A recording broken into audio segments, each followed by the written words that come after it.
Chacun son tour, les vernis ont désormais leur atelier beauté. Malin quand on sait que 10 millions de flacons sont vendus chaque année en France. Nos 3 testeuses seront guidées par une vraie coloriste, Isabelle Pin.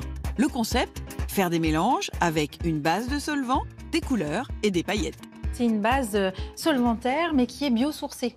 C'est-à-dire qu'elle respecte l'environnement, elle respecte l'ongle. Vous allez créer vos couleurs. Première à se lancer, Kenza pour une couleur tendance printanière. J'adore le rose, donc du coup, je pense que je vais partir sur ce pastel-là. Ça va être un mélange de blanc et de rose pour avoir du pastel. Par contre, il faut que ce soit très subtil dans les mélanges. On va s'apercevoir que là, on va travailler à la goutte pour être très précise et très léger.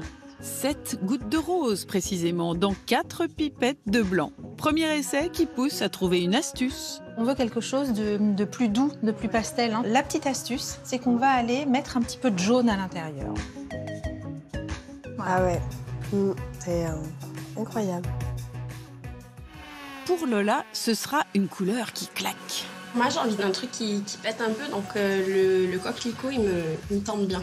Coquelicot, couleur franche, un rouge. On va avoir besoin de mélanger le moins de couleurs possible pour rester dans la pureté de la couleur. On prend du rouge qu'on va réveiller avec du orange. 50-50 pour une couleur bien pop, bien franche. Et pour bien mélanger, attention, faut bien agiter. C'est important d'agiter. À l'intérieur de la base, il y a 4 billes de métal. Alors pourquoi il y en a 4? On a besoin qu'elles fassent un travail important d'homogénéiser les pigments. À 4, elles vont se choquer et mélanger la couleur.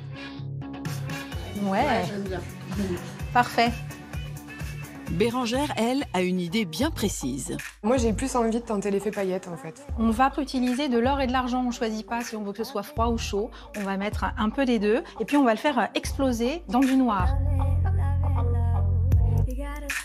C'est très doré. Du coup, on va rajouter une pipette entière d'argent. Ça va nous permettre de rééquilibrer l'effet pailleté vers une brillance plus neutre, plus diamant que vraiment doré, en fait.